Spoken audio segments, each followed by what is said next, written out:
هل صحيح أن سيدنا آدم عليه السلام خلق في جنة على الأرض؟ وهل الهبوط يعني النزول من الأعلى للأسفل أم الانتقال من مكان لآخر؟ اليوم أيها الأحبة سنجيب عن هذا السؤال الذي حير الباحثين خلال مئات السنين ومن القرآن الكريم، حتى يتبين لهم أنه الحق. بسم الله الرحمن الرحيم. الحمد لله رب العالمين، والصلاة والسلام على حبيبنا محمد وعلى آله وأصحابه أجمعين. أيها الأحبة، هناك رأي انتشر مؤخرا يقول إن آدم خلق على الأرض، والدليل على ذلك قال تعالى: منها خلقناكم وفيها نعيدكم، أي من الأرض، وفيها نعيدكم أمواتا يعني، ومنها نخرجكم تارة أخرى. دليل آخر عندما قال الله سبحانه وتعالى: اهبطوا منها جميعا لآدم وحواء وإبليس، اهبطوا منها. قالوا إن الهبوط لا يعني الهبوط من أعلى لأسفل، لأن سيدنا موسى عليه السلام عندما طلب منه بنو إسرائيل الثوم والبصل والفول والعدس بعد أن أطعمهم الله وأنزل عليهم المن والسلوى، فقال لهم: اهبطوا مصرا. فاهبطوا لا تعني الهبوط من السماء. إذن كيف نفهم هذه الآيات أيها الأحبة؟ ولو تتبعنا آيات القرآن ماذا نستطيع أن نستنبط منه؟ أن آدم خلق في السماء أم على الأرض؟ دعوني أيها الأحبة أذهب معكم إلى بدايات قصة خلق سيدنا آدم لنفهم من سياق هذه القصة. أنا لدي هناك موقفان في القرآن الكريم.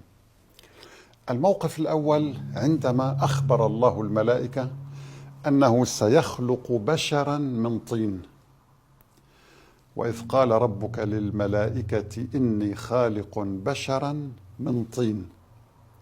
هنا الملائكة لم يعترضوا، لم يكن عندهم أي رد فعل. الأرض لم تذكر هنا، بشر.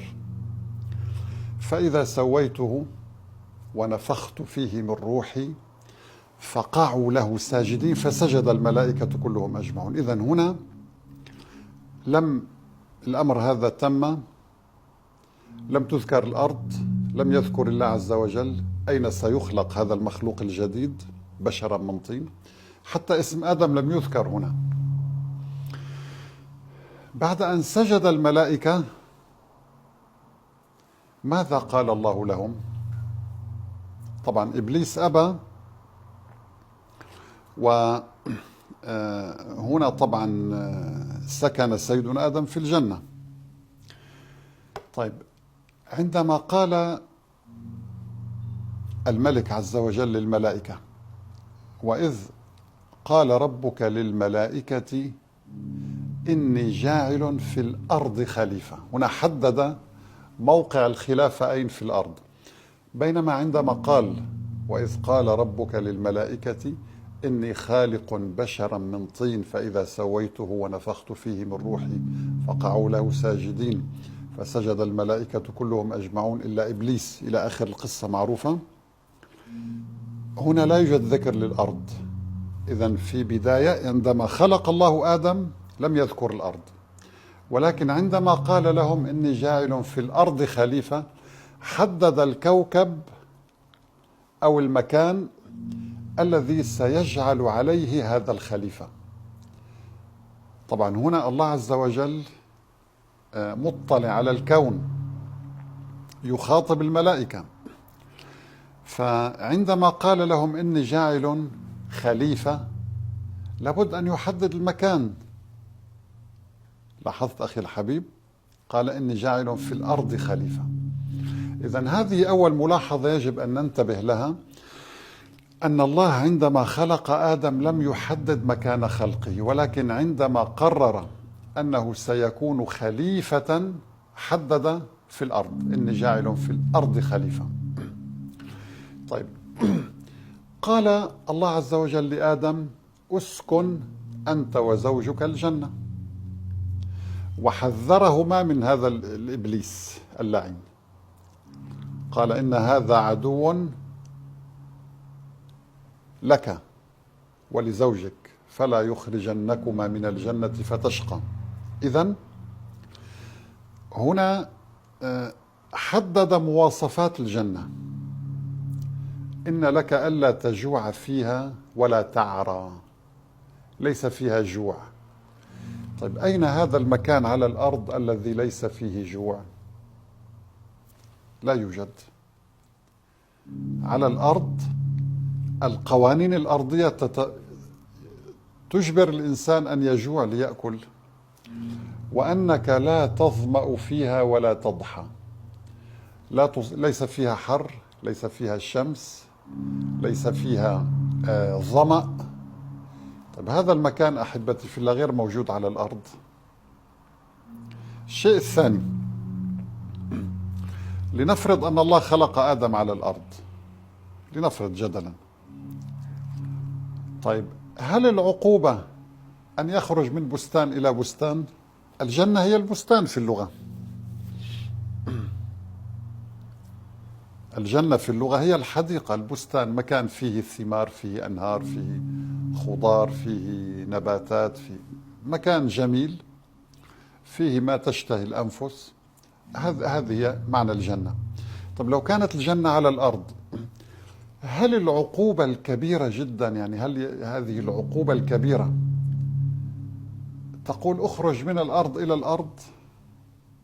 لاحظ، نحن نتحدث هنا سياق الآيات.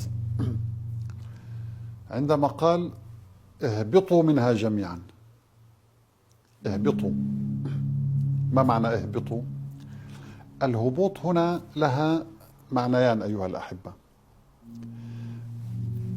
تتضمن معنى النزول من الأعلى للأسفل، ومعنى فيها نوع من الإذلال، لأن سيدنا موسى عليه السلام قال اهبطوا مصرا، وضربت عليهم الذلة والمسكنة. لاحظ فيها نوع من يعني فيها نوع من العقوبة.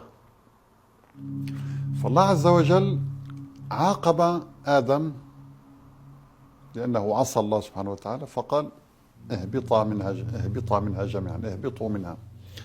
طيب هذا الهبوط عندما نادى موسى قومه بني إسرائيل اهبطوا مصرا،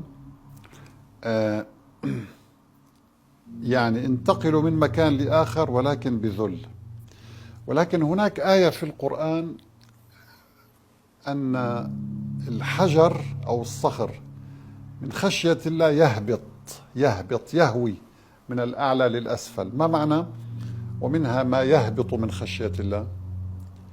يهبط يعني هذه الصخرة أو هذه الحجارة ثم قست قلوبكم، يخاطب بني إسرائيل، فهي كالحجارة أو أشد قسوة، وإن من الحجارة لما يتفجر منها الأنهار، وإن منها لما يشقق فيخرج منه الماء، وإن منها لما يهبط من خشية الله. الهبوط هنا الانتقال من مكان لآخر مع التدمير، فيها نوع من الخشوع والإذلال. لاحظت أخي الحبيب؟ فعندما استخدم القرآن كلمة اهبطوا فيها المعنيين: النزول بذل، بينما لو قال انزلوا، كلمة انزلوا لا تحقق المعنى، لأن الله ينزل الملائكة. هل الملائكة تنزل بذل؟ لا، نزل القرآن ينزل من السماء ماء. فالنزول هنا لها معنى واحد، الانتقال من أعلى لأسفل. أما الهبوط فيها معنيين: الانتقال من أعلى لأسفل مع شيء من الذل، فيها استصغار، فيها عقوبة يعني. لاحظت أخي الحبيب؟ فهنا أول ما يدعوني أنا أن أعتقد أن آدم خلق في جنة في السماء، قد تكون على كوكب آخر ولكن ليس الأرض. قد تكون هذه الجنة التي ليس فيها جوع، ليس فيها شمس، لا تجوع فيها ولا تعرى، وأنك لا تظمأ فيها ولا تضحى، ليس فيها لباس، لأن القوانين هناك تختلف عن قوانين الأرض. فالقوانين هناك خلق الله آدم بلباسه، والشجرة التي أمر الله آدم أن لا يأكل منها شجرة تزيل هذا اللباس، إذا أكل منها تزيل. فإذا الله يريد الخير لآدم. هنا تدخل إبليس. انظر هذا الإبليس كيف يقلب الحقائق، كيف يقلب ويزور الحقائق. قال: يا آدم هل أدلك على شجرة الخلد وملك لا يبلى؟ قال: هذه الشجرة التي منعك منها الله أو أمرك ألا تأكل منها، إذا أكلت منها إما أن تتحول إلى ملك أو تصبح من الخالدين. قال: ستصبح أنت وزوجك حواء ملكين أو تكونا من الخالدين. فهذه الوساوس مع طول الزمن نسي آدم ما أمره الله به، ولقد عهدنا إلى آدم من قبل فنسي ولم نجد له عزما. فهنا ما الذي جعل آدم ينساق وراء إبليس؟ طمع في أن يصبح خالدا أو يتحول إلى ملك. طيب بالله عليكم، لو كانت هذه كلها تتم على الأرض، لماذا يقول: ولكم في الأرض مستقر ومتاع إلى حين؟ إذا لا معنى لهذا الكلام. ولكم في الأرض، حدد لهم مكان الخلافة على الأرض. لو كانت هذه الجنة على الأرض، طيب ما الفرق بينها وبين باقي جنان الأرض؟ يعني اليوم نحن لو مسحنا الكرة الأرضية بأكملها ورأينا ما فيها من غابات وجنات وكذا، ليس فيها أمكنة لها قوانين مختلفة عن القوانين الفيزيائية التي تحكم الأرض. وبالتالي الجنة التي خلق فيها آدم هي ليست جنة الخلد التي وعد المتقون، لا، ولكن جنة في السماء تكريما له، جنة مطهرة، لأن الأرض ملوثة بدماء المخلوقات التي سبقت سيدنا آدم. الديناصورات أفسدت كثيرا كما يقول علماء الحفريات، يعني كثير من الكائنات التي عاشت على الأرض سفكت الدماء وأفسدت، والملائكة كانت ترى هذا الأمر. فعندما قال لهم الله: إني جاعل في الأرض، حدد لهم المكان خليفة، فهنا الملائكة قالوا: أتجعل فيها من يفسد فيها ويسفك الدماء؟ يعني آلاف المخلوقات خلال آلاف السنين، ملايين السنين، سفكوا الدماء، الملائكة تنظر وترى. فقال هنا الله عز وجل قال: إني أعلم ما لا تعلمون. فميز سيدنا آدم بالعلم عن كل الكائنات. فعندما طلب منهم: أنبئوني بأسماء هؤلاء إن كنتم صادقين، قالوا: سبحانك لا علم لنا إلا ما علمتنا إنك أنت العليم الحكيم. فهنا عندما أنبأهم آدم بأسماء الأشياء التي علمه الله، طبعا كيف علمه الله؟ يعني وضع فيه قابلية التعلم، أعطاه القدرة على القراءة والكتابة والعلم والحفظ والإبداع والتفكير والاختراع، كل هذا هو العلم. فلذلك هنا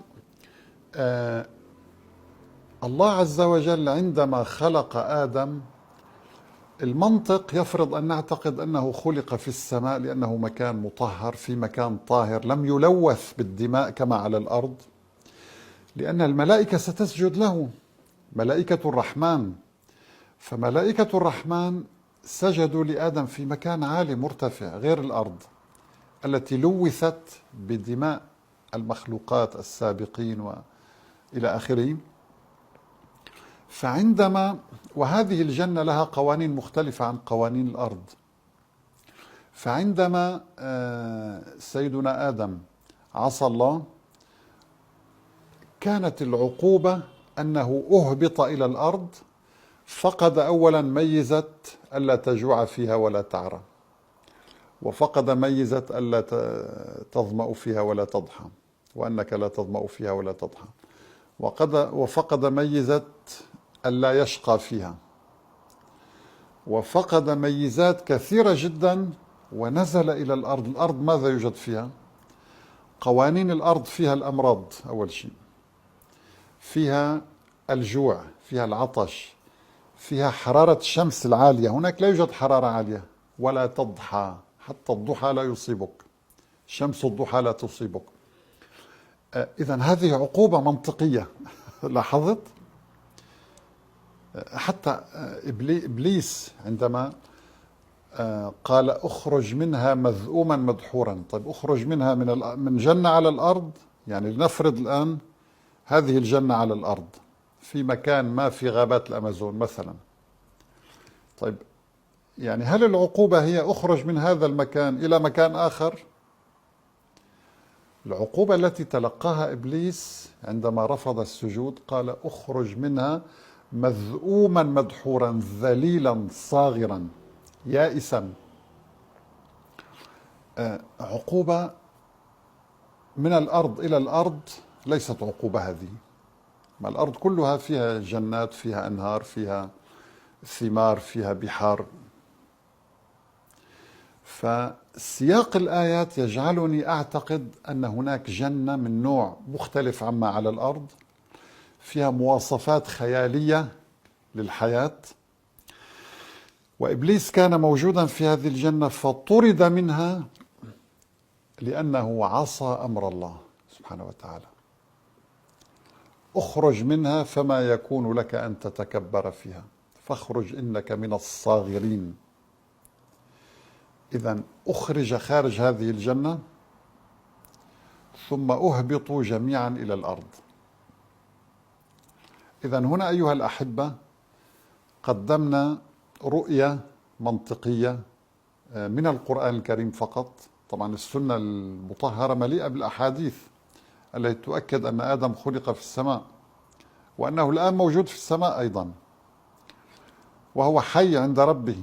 النبي ليلة المعراج خاطب سيدنا آدم وحتى موسى وآدم يتكلمون الآن، هم أحياء عند الله سبحانه وتعالى.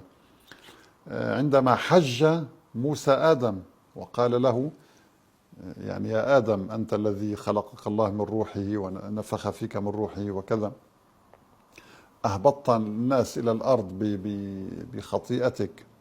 فسيدنا آدم هنا قال أنت الذي كلمك الله وأنزل عليك التوراة وكذا، حديث طويل، رواية طويلة. فهل وجدت فيها وعصى آدم ربه فغوى؟ قال نعم. قال كم قبل كم كتب الله علي هذا الأمر؟ قال قبل 40 سنة، يعني قبل أن يخلق آدم ب40 سنة كتبت عليه هذه المعصية. قال كيف تلومني على شيء كتبه الله علي؟ فحج آدم وموسى عليهما السلام. فهنا أحبتي في الله سياق الآيات، سياق الأحاديث يجعلنا نعتقد، وهذا الفهم الصحيح لمعظم المفسرين على فكرة، أن سيدنا آدم خلق في السماء بطريقة مختلفة ولكن من تراب الأرض. نعود للآية التي ذكرناها في المقدمة: منها خلقناكم. يعني الله أمر جبريل أن يقبض من تراب الأرض، من أفضل أنواع التربة ومن ماء الأرض، وخلقه في السماء في مكان ما، في مجرة، في كوكب، في مكان ما، ولكن ليس على الأرض. فيه مواصفات أعلى بكثير من المواصفات على الأرض. فيه قوانين، لا تجوع، لا تعطش، لا ترى الشمس، إلى آخره. هذه الجنة خلقه الله فيها مكان طاهر غير ملوث، وسجد الملائكة كلهم، ولكن الذي رفض هو إبليس، فأخرج على الفور، فما يكون لك أن تتكبر فيها مكان. طيب الآن هذه الجنة أين هي؟ يعني لو خلق على الأرض في جنة على الأرض بهذه المواصفات، لنفرض أنهم قبل مثلا 100,000 سنة، 50,000 سنة، مهما يكن من زمن، خلق على الأرض آدم عليه السلام. طيب هل هذه الجنة موجودة الآن أم انمحت، يعني انقرضت أم ماذا؟ أين هي الآن؟ في أي مكان؟ إذا كل هذا أخي الحبيب يجعلنا نعتقد أن آدم خلق في السماء ثم أهبط على الأرض ليكون خليفة على الأرض، ولتكون هذه التجربة درسا لنا أن الشيطان دائما يريد لك الشر، الشيطان يزور الحقائق. الله منع آدم من أو أمر آدم ألا يأكل من الشجرة لأن فيها ضرر له، فيها شر، فيها زوال لللباس الذي أكرمه الله به، لباس في الجنة. إبليس ماذا قال له؟ لا، الله منعك أو أمرك ألا تأكل لكي لا تتحول إلى ملك. لاحظت؟ فإذا إبليس يزور الحقائق فاحذر منه. آدم عصى ربه، لا تعصي ربك. إبليس دائما يبقى يحاول إضلال الإنسان حتى يأخذ أكبر قدر معه إلى جهنم. لذلك قال تعالى عندما تعهد إبليس أنه سيغوي الناس وسيضل الناس إلى آخره، قال وإن جهنم لموعدهم أجمعين لها 7 أبواب لكل باب منهم جزء مقسوم. نسأل الله عز وجل أن يهدينا لما اختلف فيه من الحق بإذنه، إنه يهدي من يشاء إلى صراط مستقيم. والسلام عليكم ورحمة الله تعالى وبركاته. حتى يتبين لهم أنه الحق.